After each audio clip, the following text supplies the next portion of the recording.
ఏంటిది పెద్దమ్మ, ఇది కాజానే కదా? కాజానే. నాకు ఒకసారి అర్థం కాలేదు, మళ్ళీ ఒకసారి చెప్తావా? అర్థం కాలే? అయ్యో, 4 వరుసల దారం పెట్టాలి గిన్నిసార్లు ఇంత మంచిగా అయిపోయినా అర్థం కాలే. ఇక నేను డైరెక్ట్ వీడియో రికార్డ్ చేసుకుంటా, ఎప్పటికైనా ఉంటుంది కదా యూట్యూబ్లో. సో మళ్ళీ ఒకసారి చెప్పు. చెప్తా.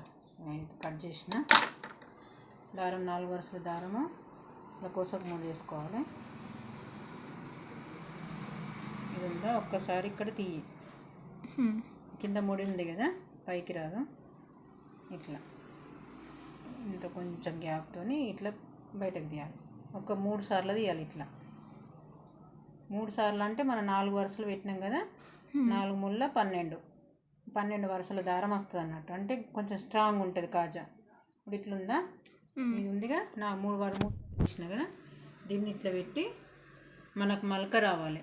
మలక రాకుండా వేస్తే కాజా అనేది కరెక్ట్గా రాదు. ఇట్లా ఇట్లా పోగొస్తాను. మళ్ళీ సేమ్ ఇప్పుడు ఇది ఇట్లుందా, ఇటు సైడే ఉంచుకోవాలి.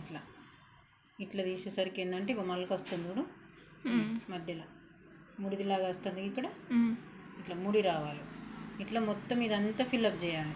ఇప్పుడు మధ్యలో ఈ 12 వరుసల దారం ఉందిగా, ఇక్కడ ఈ దారం అనేది మొత్తం ఈ మూడితోని, అంటే ఈ మలకతోటి ఇట్లా, కొందరు ఏం చేస్తారంటే ఇట్లా తీస్తారు, ఇట్లా డైరెక్ట్ ఇట్లా తీసుకుంటా డైరెక్ట్ ఇట్లా అంటారు. అట్లా రావద్దు, ఖచ్చితంగా ముడి రావాలి. ముడి వస్తే ఏంటంటే కాజా అనేది మంచిగా గట్టిగా ఉంటుంది చూడ్డానికి. ఇట్లా అంటే చూడండి, పైన చూడు ఒకసారి ఎంత మంచిగా కనబడుతుందో, మనం గీతలాగా కనిపిస్తుంది చూడు, ఇట్లా కనబడుతుంది. ఇట్లా వేసి తర్వాత లాస్ట్కి మొత్తం అయిపోయింది చూడు. మొత్తం ఎక్కడ కూడా థ్రెడ్ కనబడుతుంది. 12 వరుసల దారం కనబడుతుందా, ఓన్లీ 3 కనబడుతుంది. కిందికి దించాలి, సూది కిందికి దించి ఇట్లా మళ్ళీ ఉల్టా ఒక దగ్గర కొంచెం అంత తీసి ఇది మళ్ళీ ముడేసుకోవాలి. మనం ఇప్పుడు ఉక్సులు వేసేటప్పుడు ముడి రావాలని చెప్పలేదా, అట్లా ఇట్లా